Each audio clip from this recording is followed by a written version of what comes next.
एक छोटा सा बिंदु हूँ।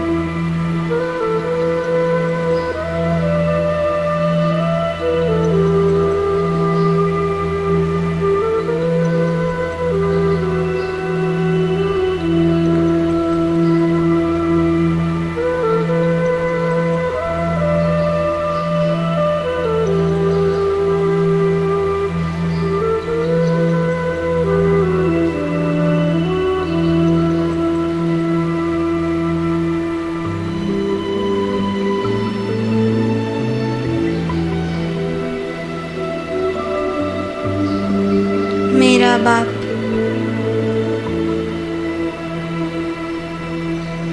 सर्वगुण संपन्न है।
मेरे बाप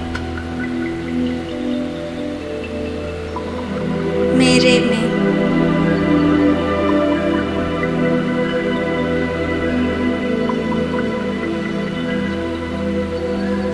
सर्वगुण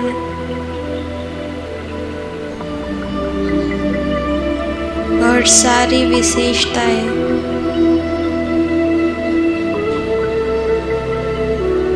मेरे में भर रहे हैं।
दुनिया में हर एक आत्मा को एक या दो विशेषताएं हैं।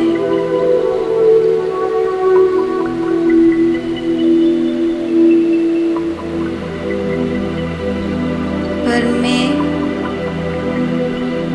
पूर्वज आत्मा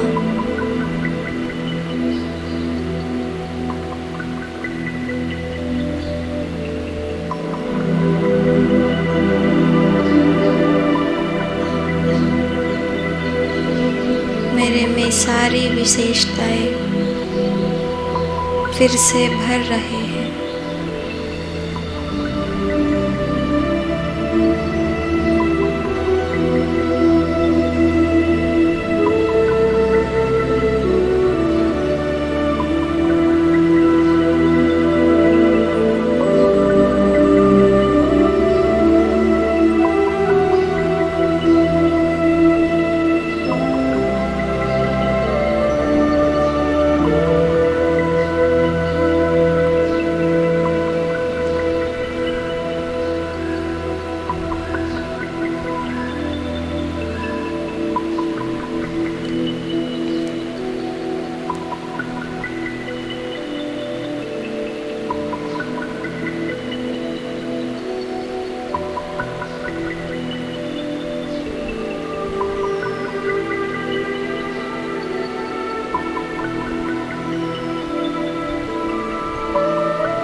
अंतर मन में ज्योति जगा लो, होगा दूर अंधेरा।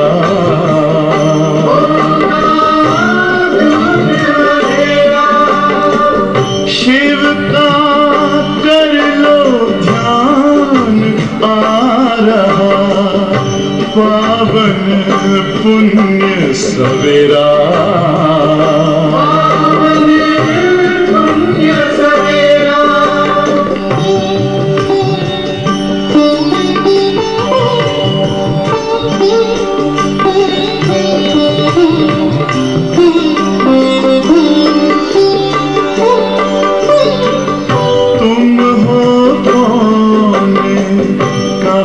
से आए अपने आप को जानो,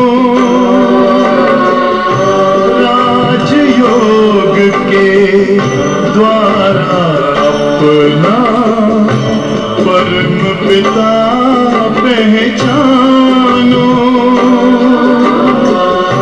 इसी राजपथ पर चलकर पालो अपना बसेरा।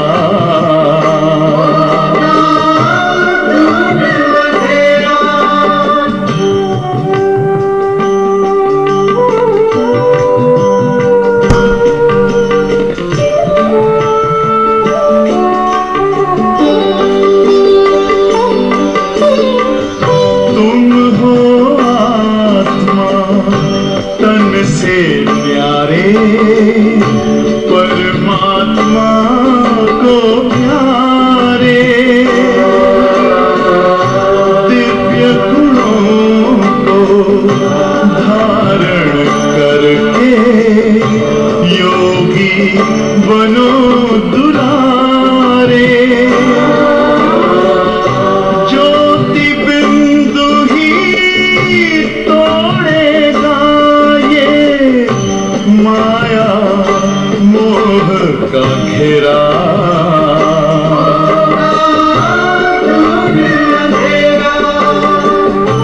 अंतर मन में ज्योति जगा लो, होगा दूर अंधेरा।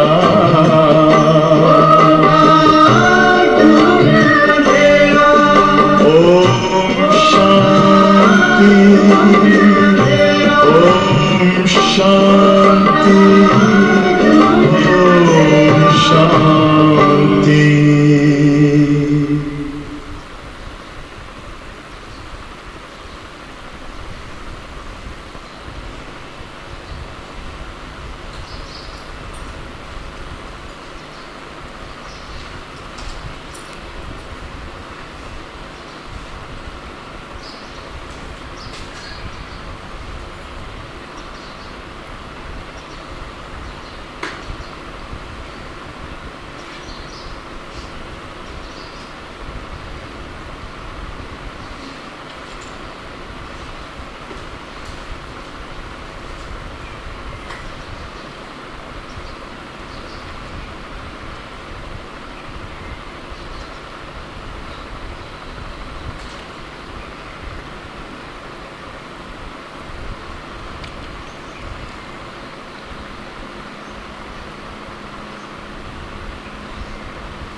ओम शांति।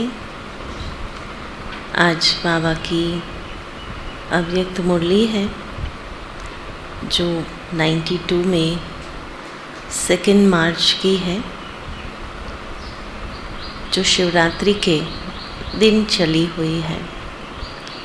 और शिवरात्रि के समय जब लोग व्रत रखते हैं, बिलीपत्र चढ़ाते हैं, जागरण करते हैं, जो भी भक्ति मार्ग की रस्म को फॉलो करते हैं, उसके पीछे कैसे स्पिरिचुअल उसका सिग्निफिकेंस है, कैसे हम आत्माओं ने संगम युग पर जो भी विधि अपनाई उसी का यादगार कैसे भक्ति मार्ग में त्योहारों के समय भक्तों ने वो प्रैक्टिकल में किया, तो वो आज बाबा स्मृति दिला रहे हैं। तो बाबा ने आज विशेष रूप से ये बताया कि कैसे हमें अपने आप को इतना रिस्पॉन्सिबल समझना है कि जिसमें हमें जो भी अभी कर रहे हैं संगम युग पर उसका यादगार भक्ति मार्ग में आरंभ होना है। और इसलिए हमारे हर कर्म पर इतना अटेंशन हो कि जिस अटेंशन में ये याद रहे, ना टेंशन ना हो लेकिन ये अटेंशन रहे कि हम जो भी करने वाले हैं वो यादगार बनने वाला है। बाबा ने एक मुरली में कहा था कि जैसे अभी कृष्ण जन्माष्टमी गई तो बाबा ने कहा था कि हर कर्म की पूजा होती है श्री कृष्ण की, यहाँ तक कि उसको उठाने की भी विधि है, दातुन कराने की भी विधि है ना, उसका भी उसकी स्नान होता है वो भी पूजन के रूप में होता है। ग्वाला बन कर के गाय चराने जाते वो उसका भी पूजन होता, वो खेलते हैं वो भी पूजन होता। तो जैसे है ना सुलाने तक हर प्रक्रिया का पूजन होता है। तो बाबा ने कहा था कि जो याद में रह कर के कर्म करते हैं वो कर्म यादगार बन जाता है। तो संगम युग पर हमें ये अभ्यास करना है कि हम जो भी करें, यहाँ तक कि हम किसी से बातचीत भी कर रहे हैं लेकिन हम याद में रहकर करते हैं। या तो अपने सत्य स्वरूप की याद हो, बाबा की याद हो, बाबा की श्रीमत की याद हो। जब याद में रह कर के हम करेंगे तो वो यादगार बनेगा। लेकिन अगर देह भान में आकर के हमने वो कर्म किया तो उस कर्म की कोई वैल्यू नहीं है। यहाँ तक कि आपने बहुत अच्छा ईश्वरीय ज्ञान किसी को सुना रहे हैं लेकिन देह अभिमान में आकर सेवा कर रहे हैं, वो सेवा भी ज़ीरो हो जाती है। ज़ीरो तो होती है बट माइनस में जाती है, क्योंकि बाबा कहते अगर किसी आत्मा को हमने परमात्मा से नहीं जुड़ाया और अपने तक सीमित कर दिया उसको, तो ये महापाप है। तो इस महापाप से भी हमें बचना होगा। तो इसलिए बाबा कहते कि जब ज्ञान सुनाते हो, चाहे कर्मणा कर रहे हो, चाहे योगदान दे रहे हो, है ना, किसी आत्मा का भला होता है, उसके बाद फिर अगर ये मैपन आया कि मैंने इस आत्मा को रोज़ योग दिया, योगदान दिया, तो वो आत्मा ज्ञान में कितना अच्छा चल रही है। या मैंने इसको ज्ञान सुनाया और वो आत्मा बाबा की पक्की बच्ची बन गई है ना। तो ये याद रहे कि हम कुछ नहीं कर रहे हैं, उस आत्मा को अनुभूति कराने वाला बाबा है ना। उस आत्मा का भाग्य बनाने वाला भाग्य विधाता है, हम नहीं है ना। जैसे ये माइक है, इससे हम बहुत ही अच्छा भाषण क्यों नहीं देते हो, तो माइक को कभी ये होगा कि हाँ मैं नहीं कराया, ये तो जड़ है। उसी प्रकार हम केवल निमित्त साधन है भगवान के, और अच्छा रहेगा साधन तो अच्छा उपयोग होगा उसका। तो ये है। तो आज बाबा ने बहुत सुंदर है ना भक्ति और ज्ञान का कैसे कनेक्शन है तो वो समझा रहे हैं। महाशिवरात्रि मनाना अर्थात ओरिजिनल डेट है 2 मार्च 92।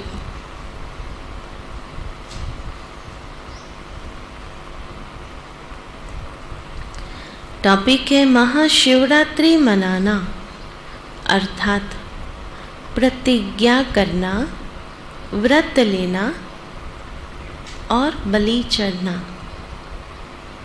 और बलि चढ़ना।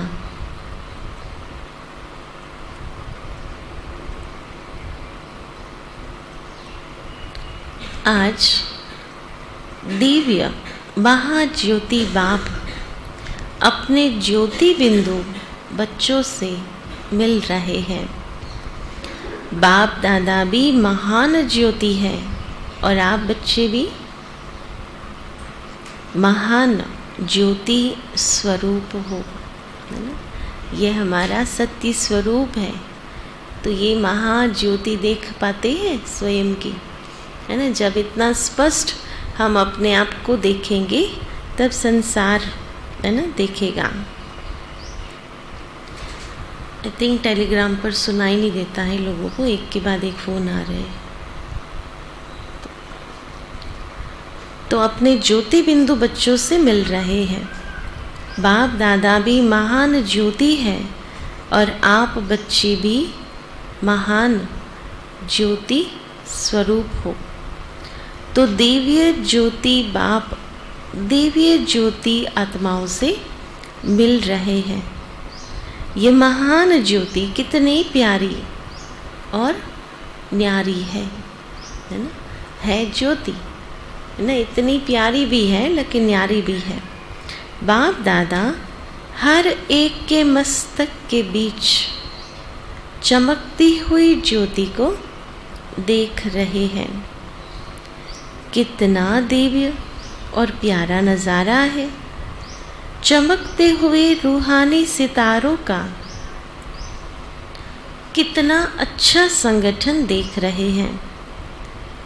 इस रूहानी ज्योतिर्मयी सितारों का मंडल अलौकिक और अति सुंदर है। क्या है ना, ये जो नज़ारा है बाबा कहते बहुत ही अलौकिक और सुंदर है। आप सभी भी इस दिव्य तारामंडल में अपना चमकता हुआ बिंदु स्वरूप देख रहे हो। क्या कहते हैं, है ना, अपना दिव्य बिंदु स्वरूप देख रहे हैं। यही महाशिवरात्रि है ना। महाशिवरात्रि माना ज्योति बिंदु स्वरूप की यादगार, है ना। वो भी कहते महाज्योति। शिव ज्योति के साथ आप अनेक ज्योति बिंदु शालिग्राम हो।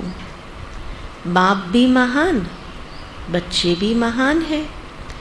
इसलिए महाशिवरात्रि गाई जा रही है। कितनी श्रेष्ठ भाग्यवान आत्माएं हो जो चैतन्य साकार स्वरूप में शिव बाप के साथ शिवरात्रि मना रहे हो।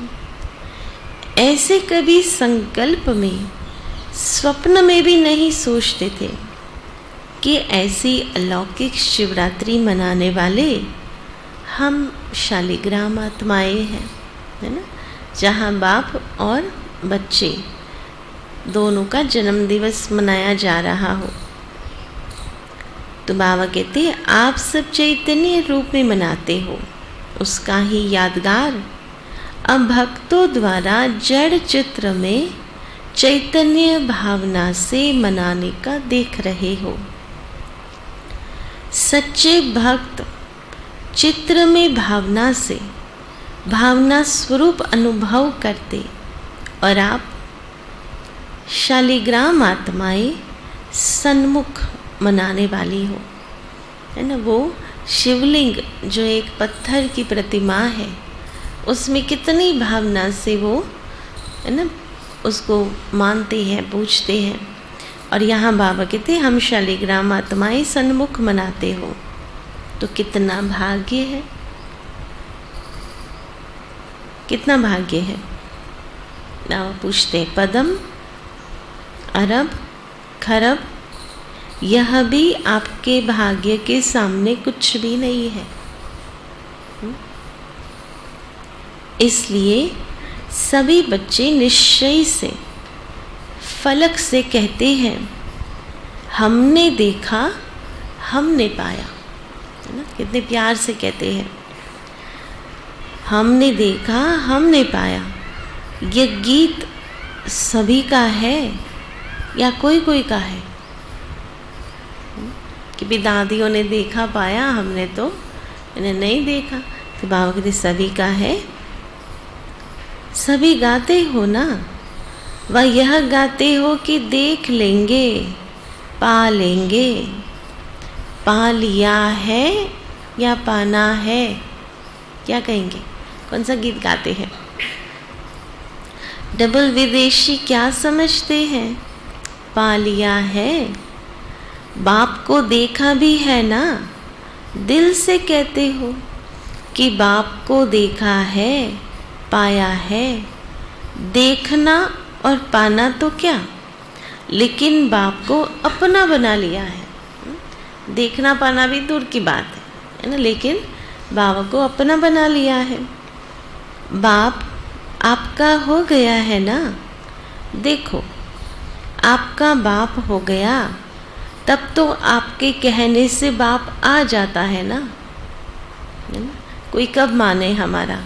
जब हमारा हो, है ना। तो बाबा कहते उसका प्रूफ क्या है कि हम कहते हैं और बाबा आ जाते हैं। तो अधिकारी बन गए ना।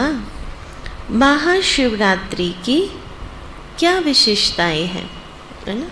महाशिवरात्रि की क्या विशेषताएं हैं? एक तो बाप के आगे प्रतिज्ञा करते हैं, और दूसरा बाप के प्यार में व्रत रखते हैं। क्योंकि प्यार और खुशी में सब भूल जाते हैं, इसलिए व्रत रखते हैं। खुशी की खुराक खा लेते तो दूसरी खुराक की आवश्यकता ही नहीं होती, है ना। उस दिन व्रत रखते हैं, कोई निर्जला रखता है, कोई केवल जल पर रहते हैं, कोई केवल फल और दूध पर रहते हैं, कोई फिर विभिन्न प्रकार के भोग भी खाते हैं, है ना। लेकिन हर एक की श्रद्धा भावना अनुसार सब व्रत रखते हैं। मिलन की खुशी के कारण व्रत रखते हैं। व्रत खुशी की भी निशानी है, और व्रत रखना अर्थात प्यार में त्याग भावना है। कुछ छोड़ना अर्थात त्याग भावना की निशानी है। तीसरी बात, एक क्या किया? प्रतिज्ञा की। दूसरा व्रत रखा। तीसरी बात शिवरात्रि अर्थात बलि चढ़ना। यादगार रूप में तो स्थूल बलि चढ़ाते हैं, लेकिन होना मन और बुद्धि से समर्पित होना, है ना। बलि चढ़ना माना, है ना, मन और बुद्धि से संबंध से समर्पित होना, यह है वास्तविक बलि चढ़ना, है ना। वो बिली पत्र चढ़ाते हैं, हम बलि चढ़ते हैं। तो ये तीनों ही विशेषताएं महाशिवरात्रि की विशेषताएं हैं। शिवरात्रि मनाना अर्थात ये तीनों विशेषताएं प्रैक्टिकल जीवन में लाना। सिर्फ कहना नहीं, लेकिन करना।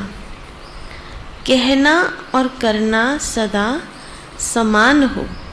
बाप दादा ने बच्चों की खुशखबरी का समाचार भी सुना कि चाहे भारत के बच्चों ने, चाहे डबल विदेशी बच्चों ने, सभी ने महाशिवरात्रि का प्रैक्टिकल स्वरूप प्रतिज्ञा की है।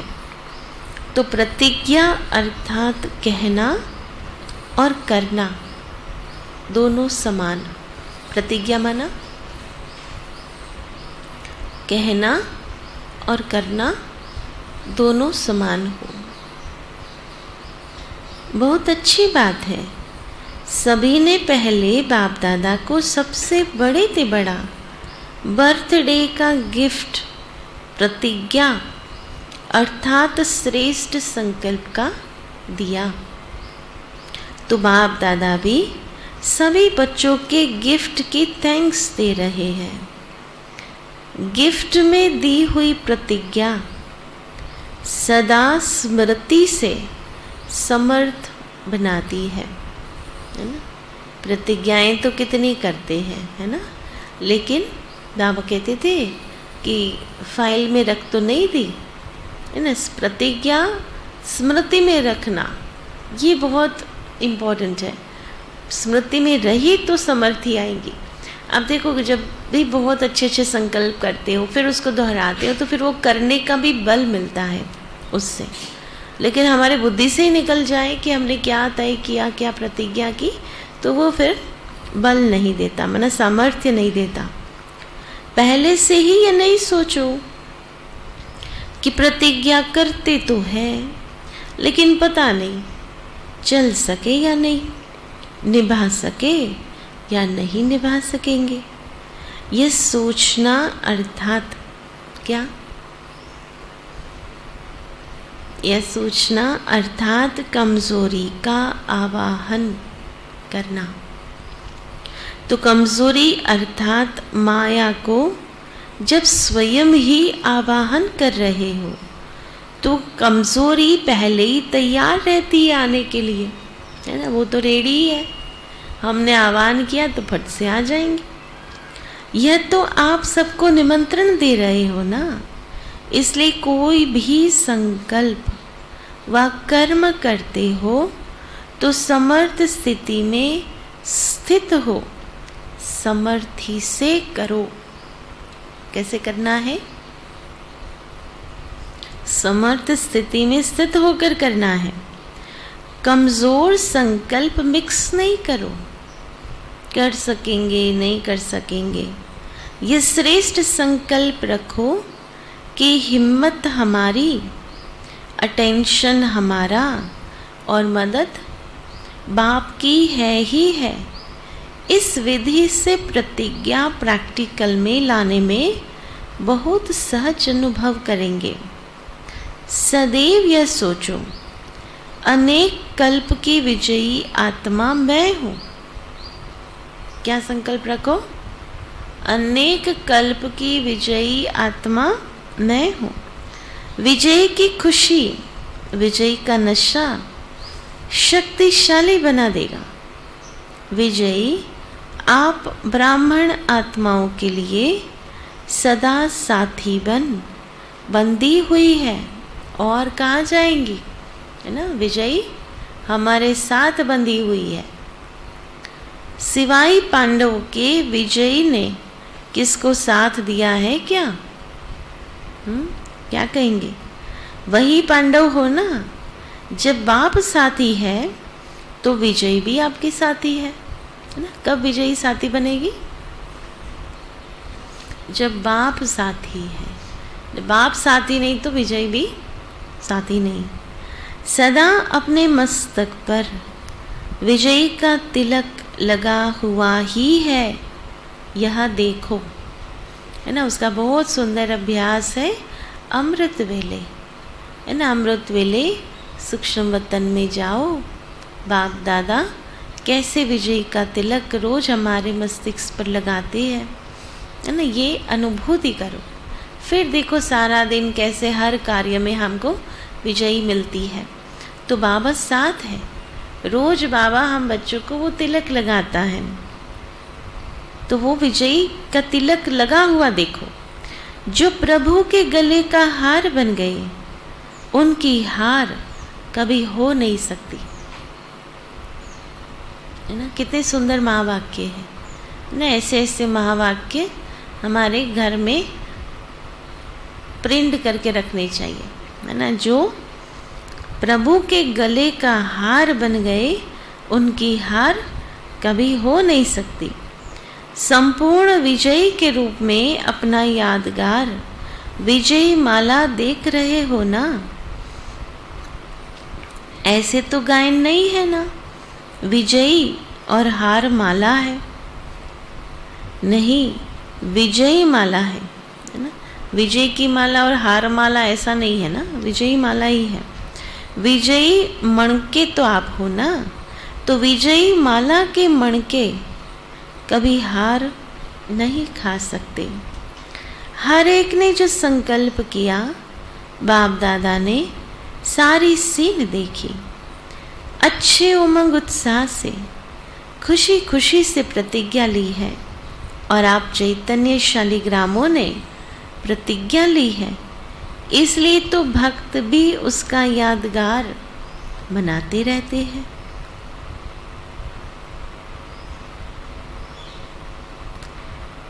तो दामने है ना, तपस्या के संबंध से कल सभी ने 56वीं शिव जयंती पर 56 प्रतिज्ञाएं की हैं। तो मामा कहते बलि चढ़ चुके। बलि चढ़ना अर्थात महाबलवान बनना। बलि चढ़ना अर्थात महाबलवान बनना। और प्रतिज्ञा करना मना विजयी बनना। बाबा ने कहा ना, सामर्थ्य मिलता है प्रतिज्ञा से। तो विजयी माला के मणके बन गए, बलि चढ़कर महाबलवान बन गए। बलि किसकी चढ़ाते हैं? कमजोरियों की। जब कमजोरियों की बलि चढ़ा दी तो क्या बन गए? महाबलवान। सबसे बड़ी कमजोरी है कौन सी? देह अभिमान। देह अभिमान समर्पित करना अर्थात उनके वंश को भी समर्पित किया। देह अभिमान को समर्पित करना मना वंश को भी समर्पित किया, क्योंकि देह अभिमान का सूक्ष्म वंश बहुत बड़ा है। अनेक प्रकार के छोटे बड़े देह भान हैं। तो देह भान की बलि चढ़ाना अर्थात वंश सहित समर्पित होना। अंश भी नहीं रखना, अंश मात्र भी अगर रह गया तो बार बार चुंबक की तरह खींचता रहेगा। देह अभिमान का अंश मात्र भी रह गया तो बार बार खींचता रहेगा, आपको पता भी नहीं पड़ेगा। न चाहते भी चुंबक अपने तरफ खींच लेगा। ऐसे नहीं समझना, ऐसे कोई समय के लिए ये देह अभिमान का कोई प्रकार काम में लाने के लिए किनारा रख करके रखे कि भी टाइम पर किसी सिचुएशन में ये देह अभिमान काम लग जाएगा, इसलिए कोई किनारा तो नहीं रखा है। फिर क्या कहते हैं? इसके बिना तो काम ही नहीं चलता। काम चलता है लेकिन थोड़े समय की विजयी दिखाई देती है।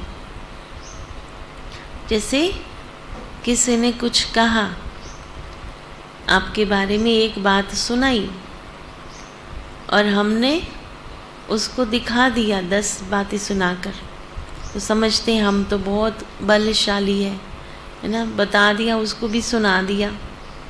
लेकिन बाबा कहते थोड़े समय के लिए आपको लगेगा कि हम विजयी बन गए, उसका नहीं मान करके हम मान बन गए, लेकिन आफ्टर ऑल वो विजयी थी विजय है ना, वो फेलियर है हमारी। इसलिए उस समय जो सहन करता है वो सहनशाह बनता है ना। याद रखना है कि कब सहन करना है और कब सामना करना है ना। दोनों में गड़बड़ी कर ली तो दोनों से जाएंगे।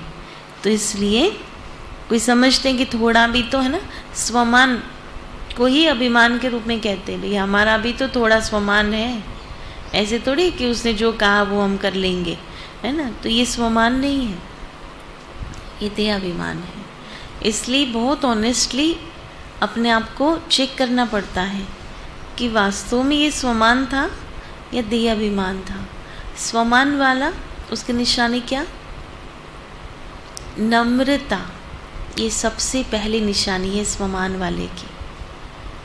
झुकेगा वो। स्वमान वाला टाइट नहीं रहता, झुकता है, नम्र रहता है। है ना। बाबा कहते हैं जितना फलों से भरा हुआ वृक्ष होता है ना, वो झुका हुआ रहता है। तो जितने महान उतने निर्माण, जितने स्वमान में उतने ही, है ना, नम्रता हो, उतना ही झुका हुआ हो, है ना। अगर थोड़ा भी रोब आया वाणी में, वो स्वमान नहीं है, तो प्योरली देह अभिमान है। तो बाबा कहते काम चलता है लेकिन थोड़े समय की विजय दिखाई देती है। अभिमान को स्वमान समझ लेते हो, लेकिन इस अल्पकाल की विजय में बहुत काल की हार समाई हुई है। अल्पकाल विजयी, लेकिन बहुत काल की ये हार है। और जिसको थोड़े समय की हार समझते हो, वो सदा काल की विजयी प्राप्त कराती है। इसलिए देह अभिमान के अंश मात्र सहित समर्पित हो। पूछते हैं बाबा, सबसे बड़ा देह अभिमान की परख क्या है? किसी ने कहा और हमने नहीं माना। ये बहुत सूक्ष्म बात है। आपका अभिमान आपको मानने ही नहीं देगा। भले छोटी सी बात होती, उसमें नुकसान भी नहीं जाएगा। अगर आपने मान भी लिया, उसमें नुकसान भी नहीं होगा, लेकिन फिर भी हम नहीं मानेंगे, क्योंकि हमारा अभिमान, हमारा ईगो होता है। मैं क्यों मानूं, मैं क्यों सुनूं उसका, है ना। इसलिए छोटी सी बात भी, हमारे वहाँ एक बहुत अच्छा एग्जाम्पल देते थे हमारे टाइम, कि जैसे ये कमरा है ना, उसकी सफाई करनी है। सफाई इज़ अल्टीमेट गोल। अभी यहाँ से करके वहाँ कचरा लगाओ, या वहाँ से लेकर यहाँ कचरा लगाओ, मूल तो कचरा लगाना है। लेकिन कोई कहेगा आप यहाँ से कचरा निकाल करके बाहर निकालना, नहीं मानेंगे। कहते नहीं, हम तो वहीं से निकालेंगे, अभी निकालना ही है ना। अब देखो, इतनी छोटी छोटी बातें हमारी लाइफ में होती है जिसको मानने को हम तैयार ही नहीं होते हैं। बात है कि मेन बात सफाई होनी चाहिए, कैसे भी करो। अगर कोई बड़ा कहता है कि ऐसे कर लो, तो करने में जाता क्या है। और इसलिए बाबा सदैव मुरलियों में क्या कहते हैं कि संगठन में देह अभिमान ही क्लशिस का कारण बन जाता है। तो इसलिए बाबा कहते एक ने कहा, दूसरे ने माना। एकता की ये महासूत्र है, ये एकता का, कि बस वो जो कहे मानो, मान करके करो। फिर उसमें कोई दिक्कत आती है तो शेयर करो, वो करने से कुछ नुकसान होता है तो शेयर करो। पर कहने के पहले ही मान लिया कि इसमें गलती होना है, वो तो गलत बात है।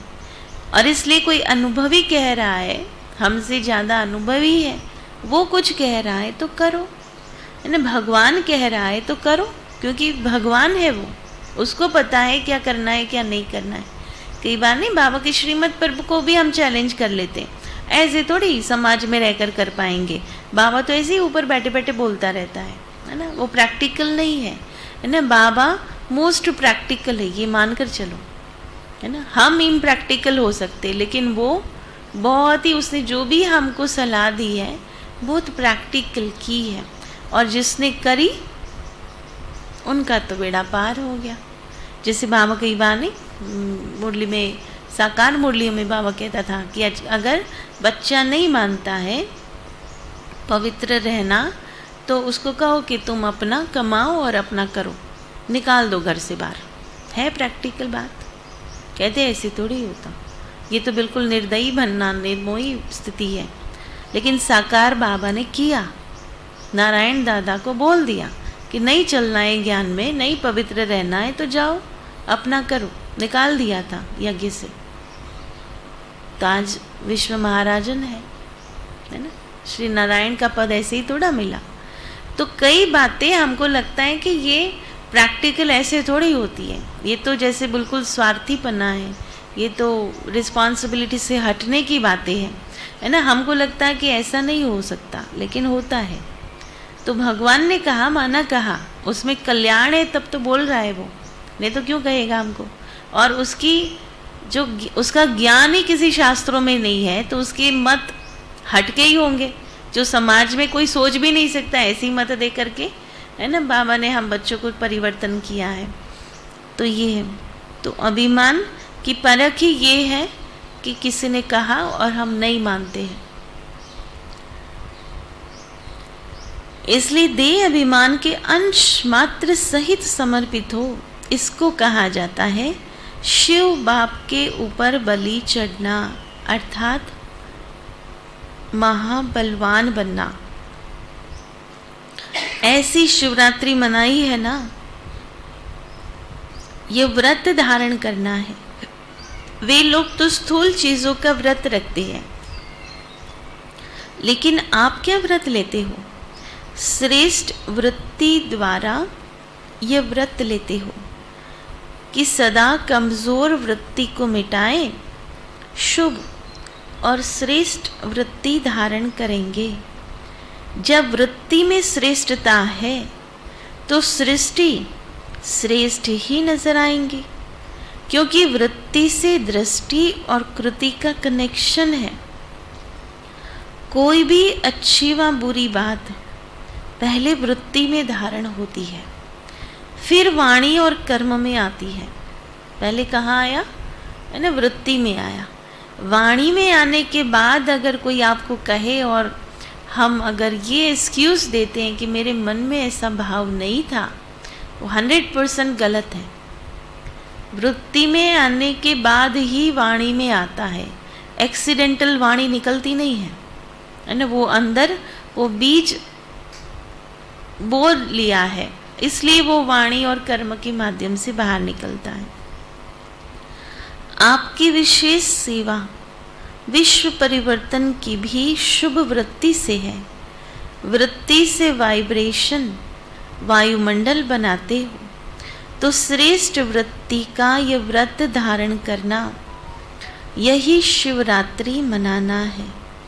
यह तो सुन लिया ना कि मनाना अर्थात बनना, कहना और करना। जो सिद्धि प्राप्त आत्माएं होती है, जिसको लोगों की भाषा में सिद्ध पुरुष कहा जाता है और आप कहेंगे सिद्धि स्वरूप आत्मा, तो उनों के हर संकल्प अपने प्रति व दूसरों के प्रति जो भी करते हैं वह कर्म में सिद्ध हो जाता है। जो बोलते हैं वह सिद्ध हो जाता है, जिसको कहते हैं सतवचन। तो सबसे बड़े ते बड़ी सिद्धि स्वरूप आत्माएं आप होना, तो संकल्प और बोल सिद्ध होंगे ना।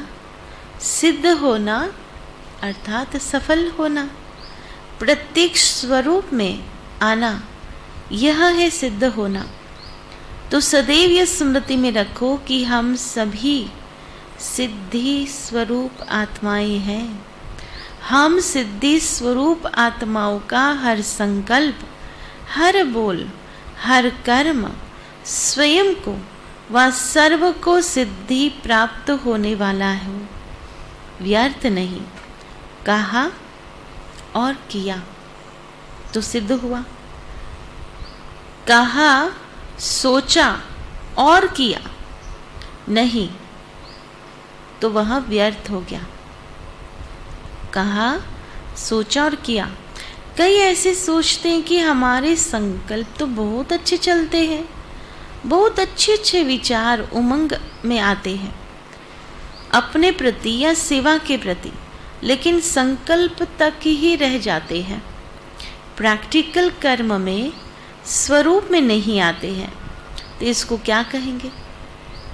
संकल्प बहुत अच्छे हैं लेकिन कर्म में अंतर क्यों? इसका कारण क्या है? अगर बीज बहुत अच्छा है लेकिन फल अच्छा नहीं निकले तो क्या कहेंगे? धरनी या परहेज की कमी है। ऐसे ही संकल्प रूपी बीज अच्छा है, बाप दादा के पास संकल्प पहुँचते हैं, बाप दादा भी खुश होते हैं, बहुत अच्छा बीज बोया है, बहुत अच्छा संकल्प किया है, अभी फल मिला कि मिला, लेकिन होता क्या है?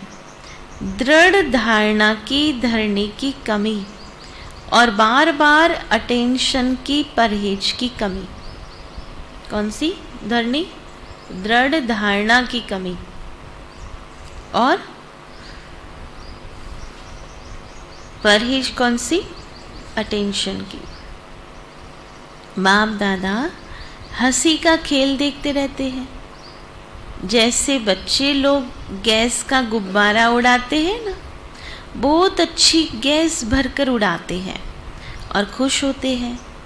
गुब्बारा ऊपर गया, बहुत अच्छा उड़ रहा है, लेकिन चलते चलते नीचे आ जाता है।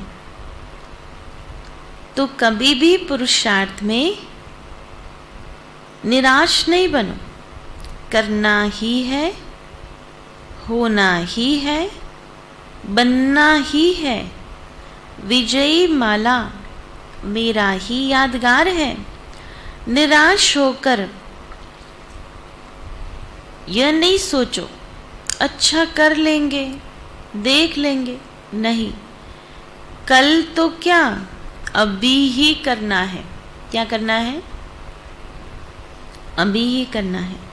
अगर निराश को कुछ सेकंड व मिनट भी अपने अंदर स्थान दिया, निराशा को कुछ सेकंड व मिनट भी अपने अंदर स्थान दिया, तो फिर वह सहज जाने वाली नहीं है निराशा।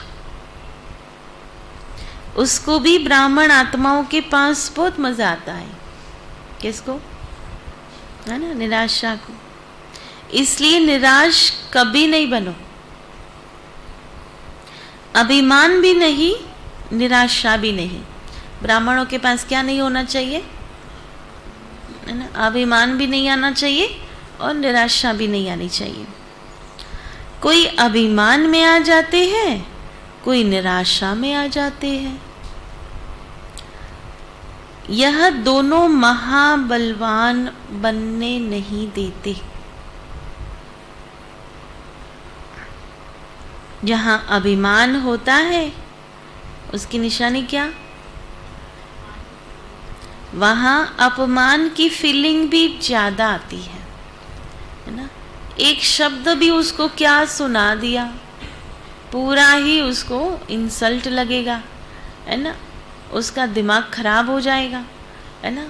तो ये क्या है? स्वमान वाला है या अभिमान वाला है ना? ये अभिमानी है। अगर किसी ने कुछ कहा, सुना नहीं, वो भी अभिमान आ जाता है कि मेरा सुनते नहीं हो, मेरा है ना काम करते नहीं हो, मेरा ध्यान रखते नहीं हो। ये सारी जो कंप्लेंट्स है ना, कंप्लेंट तब आती जब दे अभिमान होता, डिमांड तब होती जब दे अभिमान होता है ना। कोई फरियाद कब करता है? जब दे अभिमान होता है। तो इसलिए कोई कंप्लेनिंग नहीं। तो जहाँ दे अभिमान होता है वहाँ अपमान की फीलिंग भी बहुत ज़्यादा आती है। कभी अभिमान में, कभी अपमान में, दोनों से खेलते रहते हैं। जहाँ अभिमान नहीं होगा उसको अपमान भी अपमान नहीं लगेगा।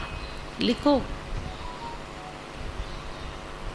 जहाँ अभिमान नहीं होगा वहाँ किसी ने लिटरली अपमान किया ना, तो भी उसको अपमान नहीं लगेगा। कितनी बहुत अच्छी बात है ना। हमें याद है जब हम लोग अच्छा कर्म करते हैं ना, तो हमेशा सोचते हैं कि कोई अप्रिशिएट करे, कोई ये तो कहे कि बहुत अच्छा किया, है ना। तो हम लोग मैं पहले से ही सोचती कि कोई बोले ही नहीं कि कैसा बोला, कैसा किया। क्योंकि बाबा ने कहा है कि अगर किसी ने अप्रिशिएट कर लिया और हमने स्वीकार कर लिया तो कच्चा फल अभी खा लिया तो बचा क्या। तो अपमान वाला अच्छा है, हमारा फल है ना कच्चा खाने नहीं देता वो, है ना। तो थैंक्स है ना उसकी, हमने कितना भी अच्छा काम किया ना, उसने इंसल्ट कर दिया तो हमारा जो फल है ना वो इंटैक्ट रहेगा, वो खाने ही नहीं देगा, इच्छा हो तो भी, है ना। तो इसलिए बाबा कहते अपमान नहीं लगेगा। वह सदा निर्माण और निर्माण के कार्य में बिजी रहेगा।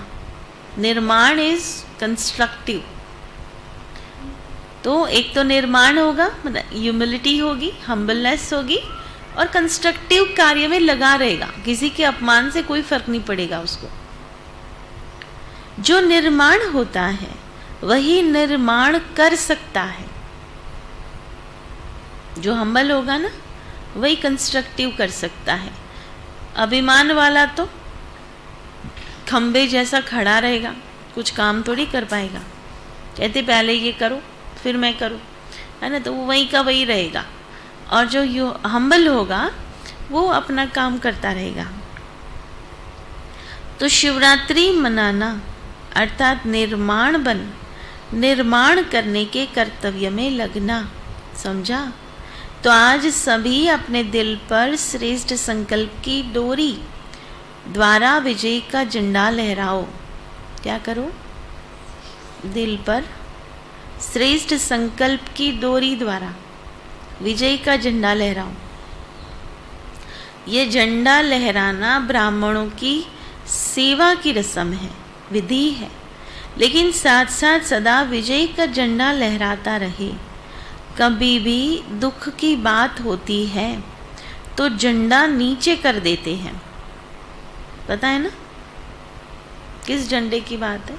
जो नेशनल फ्लैग होता है, अगर किसी मान लो प्रेसिडेंट, प्राइम मिनिस्टर ने शरीर छोड़ा, गवर्नर ने शरीर छोड़ा, कोई महान हस्ती ने शरीर छोड़ा, तो वो आधी काठी पर आ जाता है फ्लैग, तो उसको नीचे उतारा जाता है।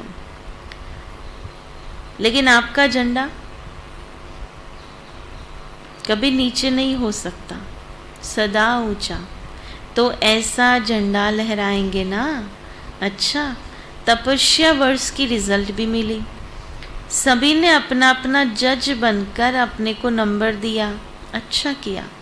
मेजॉरिटी चारों ओर की रिजल्ट से यह दिखाई दिया कि इस तपस्या वर्ष ने सबको स्व के पुरुषार्थ के प्रति अटेंशन अच्छा खिंचवाया है। जब अटेंशन गया तो टेंशन भी चलाई जाएगा ना। तो टोटल रिजल्ट कईयों की अच्छी रही।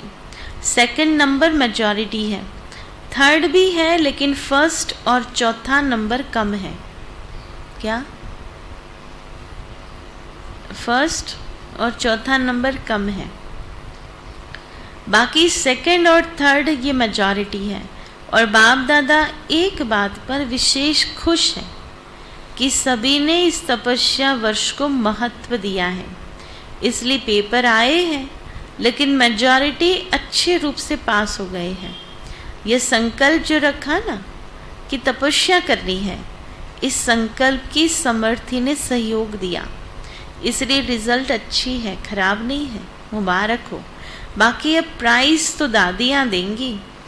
बाप ने सबको बहुत अच्छे की प्राइस दे दी। ऐसे नहीं कि तपस्या वर्ष पूरा हो गया अभी अलबेले बन जाएं, नहीं, और बड़ी प्राइस लेनी है। सुनाया ना, कर्म और योग के बैलेंस की प्राइस लेनी है, सेवा और तपस्या के बैलेंस की ब्लेसिंग्स अनुभव करनी है, और निमित्त मात्र प्राइज लेनी है। सच्ची प्राइज तो बाप और परिवार की ब्लेसिंग्स की प्राइज है, वह तो सबको मिल रही है। अच्छा, आज सूक्ष्म वतन बनाया है, अच्छा है, वायुमंडल अच्छा बना है। उस ज्योति देश के आगे तो यह सजा हुआ सूक्ष्म वतन मॉडल ही लगता है ना। फिर भी बच्चों का उमंग और उत्साह वायुमंडल वृत्ति को खींचता ज़रूर है ना। ये मुझे याद है 90s वाला, 92 की बात है ये। तो उसमें बाप दादा जब पधरामणी करते थे तो अलग अलग सेट बनाए जाते थे। कभी सतयुग का सेट बनाया, कभी सूक्ष्म वतन का सेट बनाया, तो इसे अलग अलग सेट बनाते थे। तो आज बाबा कहते सूक्ष्म वतन का सेट बनाया है। सभी सूक्ष्म वतन में बैठे हो ना, साकार शरीर में रहते मन से सूक्ष्म वतन वासी बन मिलन मनाओ। बाप दादा को खुशी है कि बच्चों को सूक्ष्म वतन इतना प्यारा लगता है, तभी तो बनाया है ना। बहुत अच्छी मेहनत करके बनाया है और प्यार से बनाया है, श्रेष्ठ उमंग उत्साह के संकल्प से बनाया है। इसलिए बाप दादा संकल्प करने वालों को, साकार में लाने वालों को सभी को मुबारक देते हैं। यह भी बेहद के खेल में खेल है और क्या खेल करेंगे? यही खेल करेंगे ना, कभी स्वर्ग बनाएंगे, कभी सूक्ष्म वतन बनाएंगे। ये बुद्धि को खींचता है।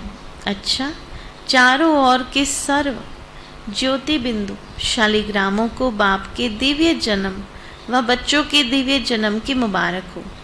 ऐसे सर्वश्रेष्ठ सदा सिद्धि स्वरूप आत्माओं को, सदा दिव्य चमकते हुए सितारों को, सदा अभिमान और अपमान से न्यारे रहने वाले, स्वमान में स्थित रहने वाली आत्माओं को, सदा श्रेष्ठ पुरुषार्थ और श्रेष्ठ सेवा के उमंग उत्साह की श्रेष्ठ आशाओं के दीपक जगाने वाली आत्माओं को, सदा अपने दिल पर विजय का झंडा लहराने वाली शिवमयी शक्ति सेना को, सदा पुरुषार्थ में सफलता सहज अनुभव करने वाले सफलता स्वरूप बच्चों को बाप दादा का याद प्यार और नमस्ते।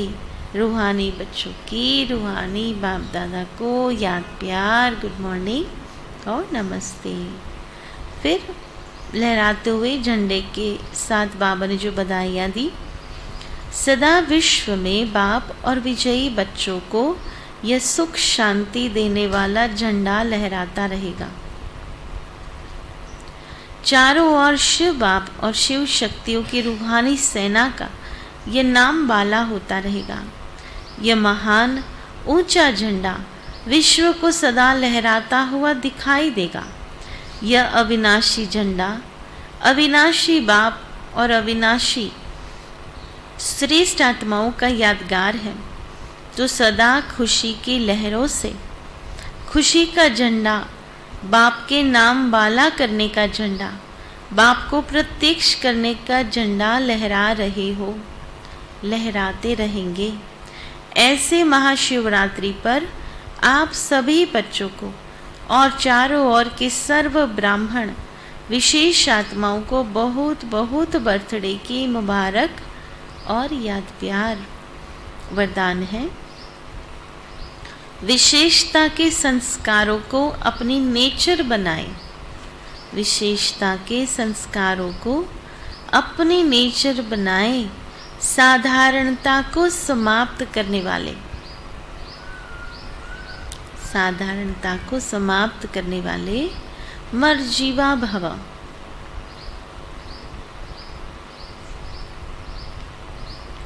जैसे किसी की कोई भी नेचर होती है तो वह स्वतः ही अपना काम करती है, सोचना व करना नहीं पड़ता।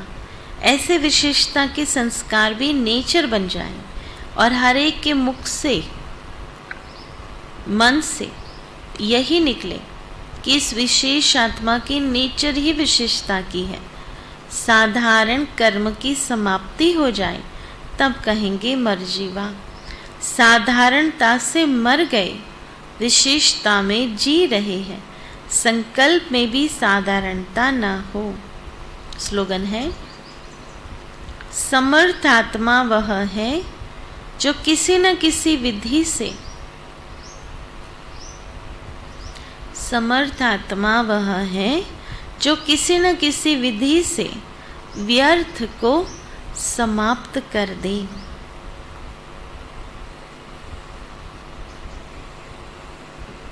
बाकी सूचना है, आज मास का तीसरा रविवार है। सभी राजयोगी तपस्वी भाई बहनें सायं 6:30 से 7:30 बजे तक विशेष योग अभ्यास के समय अपनी शुभ भावनाओं की श्रेष्ठ वृत्ति द्वारा मनसा महादानी बन सबको निर्भयता का वरदान देकर सबको चिंता मुक्त बनाए। तो आज शाम को क्या करना है? सबको निर्भयता का वरदान देकर चिंता मुक्त बनाना है। आज का स्वमान है, मैं कल्याणकारी सो विघ्न विनाशक हूँ। मैं कल्याणकारी सो विघ्न विनाशक हूँ। और संगठन की पॉइंट है, बाप ने देखा है कि परिवार में साथ निभाना, संस्कार मिलाना, हर एक को कल्याण की भावना से देखना और ऐसे चलना, इसमें कई बच्चे यथाशक्ति बन जाते हैं। भाव स्वभाव परिवार में होता है।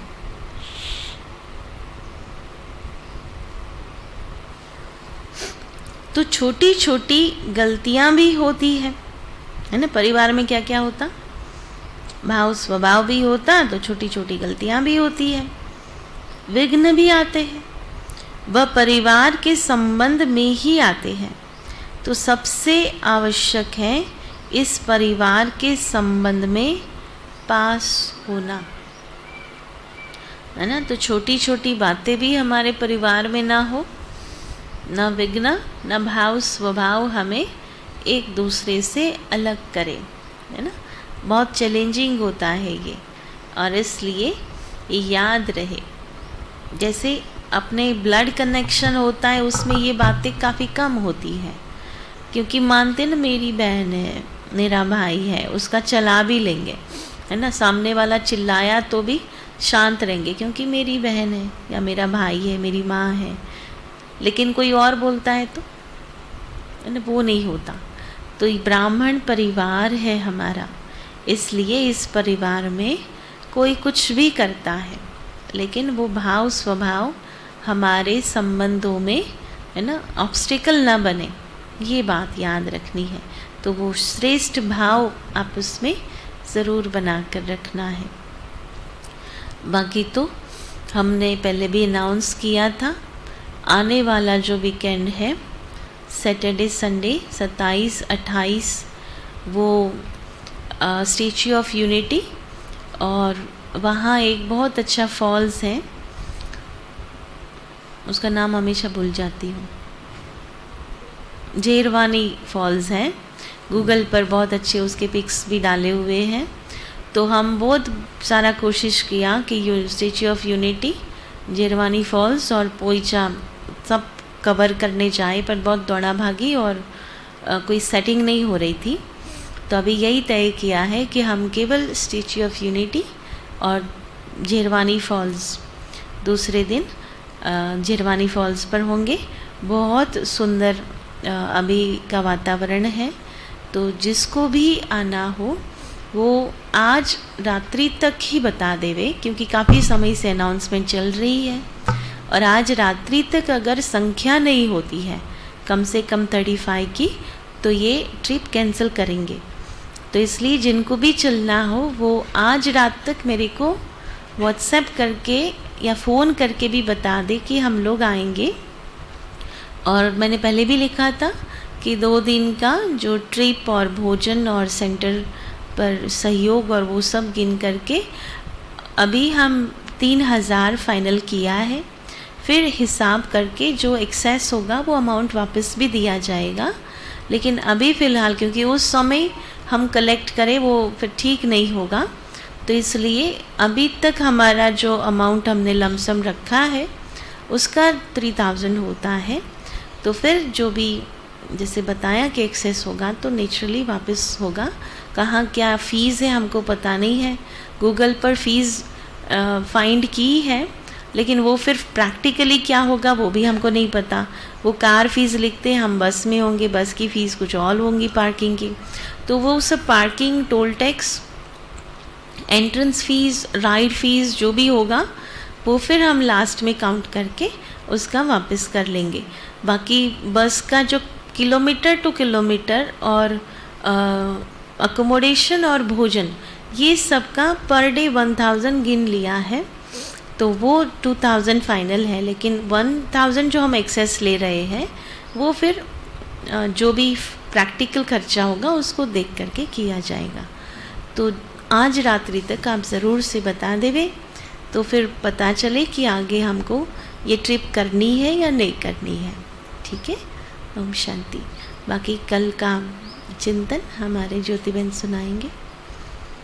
और आज शाम को योग है, वो ऑलरेडी अनाउंस हो चुका है, तो सभी यहाँ सेंटर पर आकर करेंगे तो एक पावरफुल एटमॉस्फेयर बनता है। तो सभी लक्ष्य रख करके ज़रूर 6:30 से 7:30 यहाँ योग करने आए तो बहुत अच्छा रहेगा।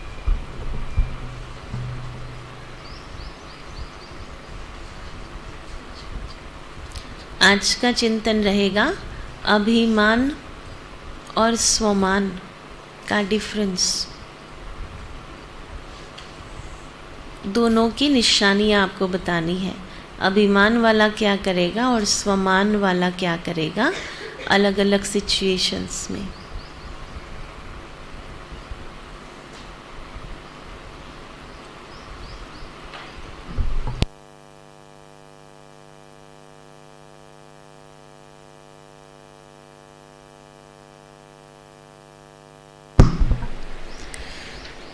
ओम शांति।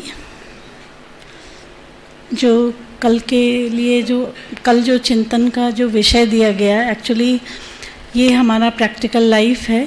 इसमें चिंतन कुछ चलाना ही नहीं पड़ा या किसी को भी नहीं पड़ेगा। खास करके हम स्टूडेंट्स जो अपने प्रवृत्ति से बाबा के सेंटर पे रोज़ मुरली सुनने आते हैं, तो उनके लिए सब कुछ उनके अनुभव की बात है जो उन्होंने अनुभव किया।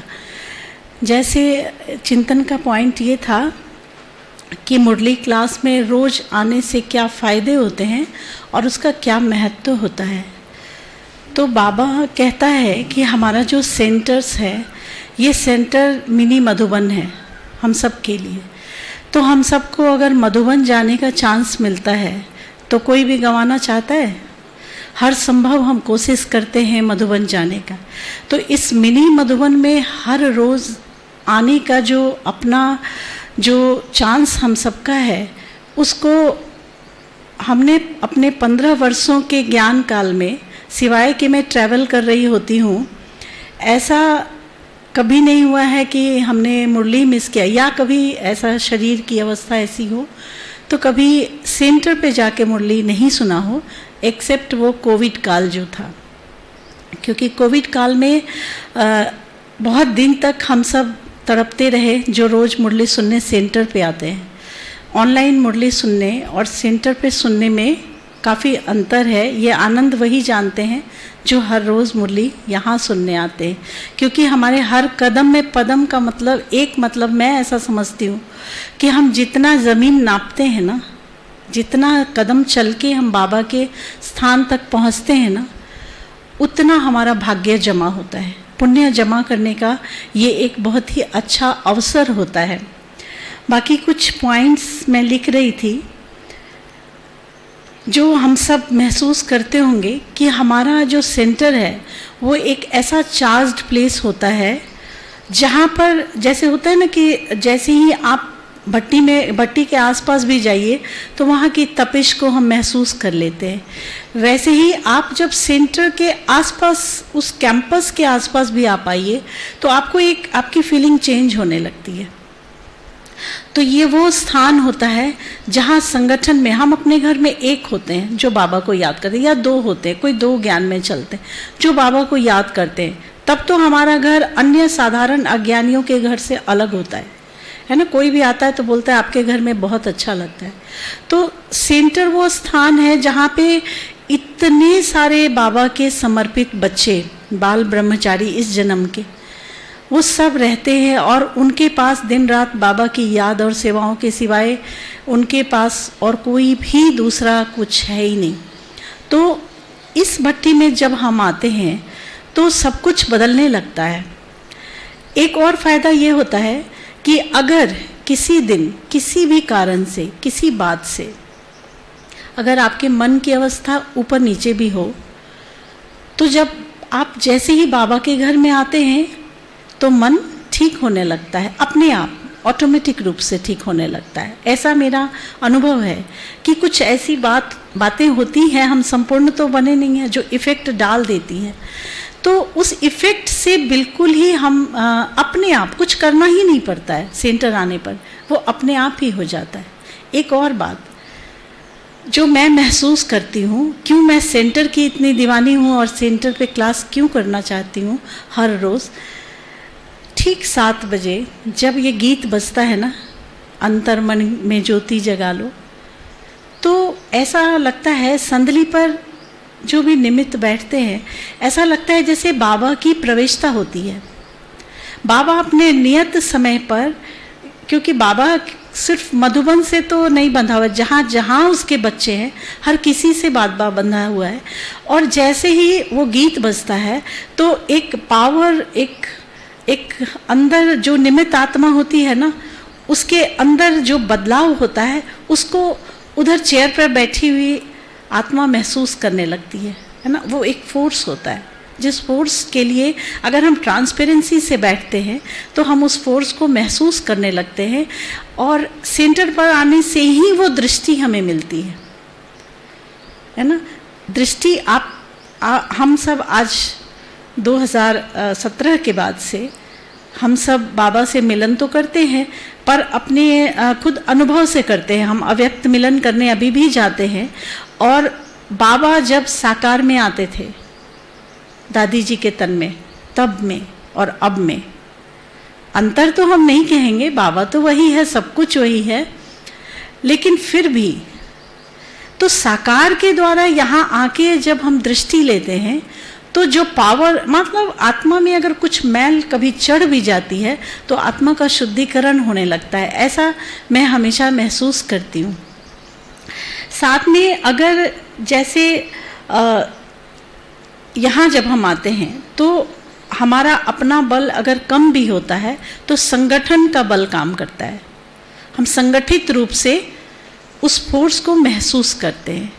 फिर ये भी होता है कि अगर हम यहाँ आए ही नहीं तो हम ईश्वरीय स्नेह और ईश्वरीय प्यार को महसूस कैसे करेंगे? बाहर दूर बैठे बैठे हम बाबा के हैं, हम मुरली सुनते हैं। अभी मैं ट्रैवल कर रही थी, मैं एयरपोर्ट पे मुरली पढ़ रही थी, और मतलब मॉर्निंग अपने एकदम नियत टाइम पे मैं मुरली पढ़ रही थी, समय भी वही था, लेकिन मेरे को ये फ़र्क महसूस हो रहा था क्योंकि वायुमंडल का बल मुझे नहीं मिल रहा था वहाँ पे। तो ये फ़र्क मैं महसूस कर रही थी कि कितना आवश्यक होता है सेंटर पे जाके मुरली सुनना।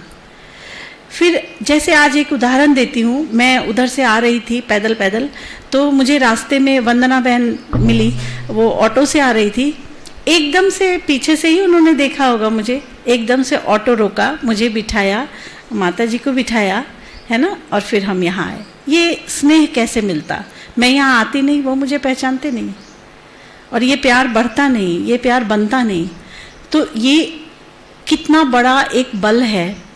जैसे कल भाई जी को मैंने कहा ना कि मेरा लौकिक अलौकिक परिवार सब आप ही लोग हो यहाँ पे, मतलब हम अपने स्टेट से दूर आ गए तो सब आप ही लोग हो। तो ये अच्छा हुआ ना, कुछ बंधनों से मुक्त करना था बाबा को, इसलिए बाबा हमें यहाँ लेके आया। इसके अलावा जब हम सेंटर पे आते हैं, जब हमारा निमित्त आत्माओं से जब कनेक्शन बनता है तो हमें सेवाओं का भी बहुत सारा चांस मिलता है ना। उनको भी पता लगता है कि मैं क्या सेवा कर सकती हूँ, और हमें भी एक उनके नज़दीक आने का मौका मिलता है, और बहुत सारा हमें सेवाओं का भी मौका मिलता है। क्योंकि हम विश्व कल्याण के निमित्त बाबा ने हमें चुना है, इसलिए नहीं चुना है कि तुम प्रवृत्ति में हो तो तुम सुबह आओ, मुरली सुनो, और उसके बाद पूरा दिन अपना नुमाशाम करो और जो दिनचर्या है उसको फॉलो करो, और पूरा दिन फिर अगर मेरे पास कोई समय बचता है, अगर हम समय निकाल सकते हैं, बचता नहीं कहेंगे, हम समय निकाल सकते हैं, तो हम वो सेवाएं करें। तो वो हम कैसे करेंगे अगर हम आएंगे ही नहीं, है ना? तो फिर तो हम बहुत साधारणता में चले जाते हैं, क्योंकि सेवाओं का एक अपना बल होता है, जो मैंने पिछले 10 सालों से बहुत फोर्सली अनुभव किया है कि सेवाओं का क्या बल होता है ना। और उससे मेरी कितनी तरक्की हुई। तरक्की सिर्फ दिनचर्या को फॉलो करने से नहीं होती है, बहुत सारी बातें एडिशनल उसमें आ जाती हैं जिससे हमारी तरक्की बहुत आसान हो जाती है। तो इस तरह से बहुत सारी बातें हैं। मतलब ये एक ऐसा पॉइंट है जिसपे हम बहुत कुछ अपने अनुभव से बता सकते हैं कि हमको सेंटर पे आके मुरली सुनना ही क्यों ज़रूरी होता है। बाकी मुरली के महत्व की तो बात एक ही लाइन में यही कहूँगी कि हम सब आज जो भी बने हैं वो सिर्फ बाबा की मुरलियों से ही बने हैं, है ना। तो मुरली का ये जो है एक अल्टीमेट महत्व है, जो हम सबको, जिसको बाबा हीरे जैसा बोलता है, जिसकी तारीफ हमारे घर परिवार के लोग महसूस करते हैं कि तुम इतना सब कुछ कैसे कर पाती हो, रिलेशनशिप में भी बहुत ही सक्सेसफुल हो, घर के कामों में हमें पता नहीं लगता है। तो ये सब मुरली से ही तो हुआ है ना। मुरली सुन सुन के हमें ये नहीं बोलना है। अगर कुछ एकदम पुराना संस्कार एकदम से 1 सेकंड के लिए आ भी जाता है तो मुरली की कोई ना कोई बात, और ख़ास करके मैं यहाँ महसूस करती हूँ कि 6:30 से 7 जो योग होता है यहाँ पे, उसका बहुत अपना बल है। मैं तो थोड़ा लेट आ पाती हूँ, लेकिन उसका एक अपना महत्व है, जिसकी वजह से बहुत पहले से चार्जिंग होती है, और मैं जब एंटर करती हूँ तो मैं उस चार्जिंग को, मैं भी उसमें ट्रैप हो जाती हूँ। तो महत्व बहुत है मुरली का, और सारा कुछ, हमारा सारा जीवन ही यही है। ओम शांति।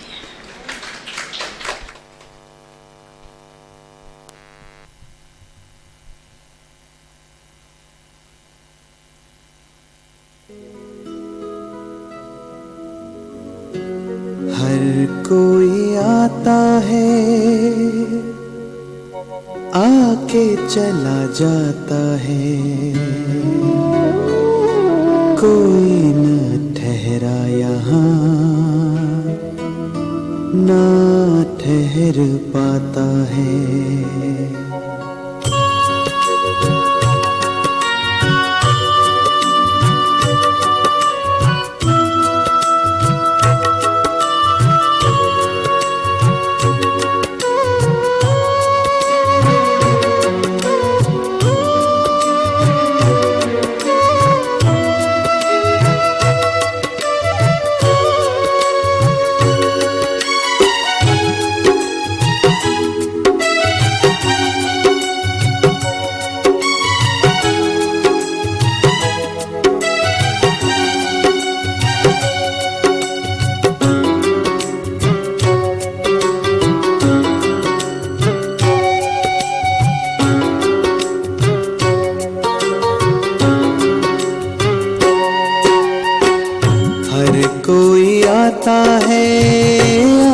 चला जाता है, कोई न ठहरा यहाँ, ना ठहर पाता है।